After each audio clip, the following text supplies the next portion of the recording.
आज भारतीय जनता पार्टी बरगढ़ जिला अताबिर निर्वाचन मंडली सदस्य माने अताबिरा तहसीलदार को भेटी कोविड आइसोलेशन सेंटर अताबिरा आरंभ पाई लिखित भावे तहसीलदार को दाबीपत्र देइछंती। प्रत्येक दिन जिले में कोरोनार प्रादुर्भाव दिन को दिन बढ़िबारे लागिछि। एही प्रादुर्भावरु अताबिरा ब्लॉक मध्य वर्ती जाई नाही।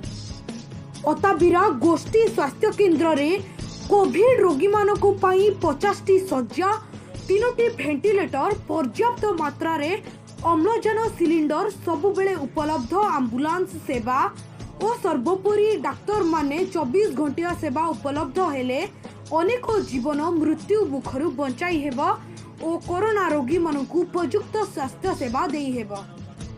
प्रकाश थाउ कि अताबिरा गोष्ठी स्वास्थ्य केन्द्र रे कौनसी प्रकार भित्तिभूमिर अभाव नहीं।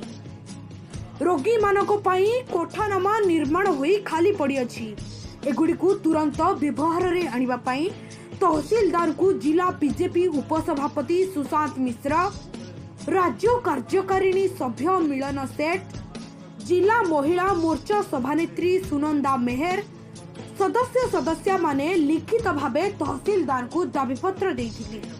आपनको अनुरोध उक्त विषयगुड़ी को निहाती जरूरी भावी तुरंत विहित पदक्षेप ग्रहण करवा हेबे। एठारे प्रकाश थाउ कि अताबिरा गोष्ठी स्वास्थ्य केन्द्र में कौन प्रकार भित्तिभूमिर अभाव नहीं। एठारे रोगी मानक पई कोठा मान निर्माण होई खाली पड़ी अछि। बरगढ़ सौम्य रंजन बेहरा को रिपोर्ट IYA न्यूज। तहसीलदार पाक आसलु भारतीय जनता पार्टी अताबिरा निर्वाचन मंडल तरफ जे आमर अताबिरा निर्वाचन मंडल कोविड पेसेंट को संख्या धीरे धीरे माने संक्रमण संख्या बहुत बढ़ुची। आटा के दृष्टि रखिक आम अताबिरा गोष्ठी स्वास्थ्य केन्द्र ठारे 50टा बेड युक्त गोटे आइसोलेशन सेंटर दाबी प्रस्ताव आनी तार संगे 3टा भेंटिलेटर व्यवस्था भी करवा कही। इता द्वारा आमर अताबिरा अंचल जिन कोविड पेसेंट गुड़ाक बहुत उपकृत होगा।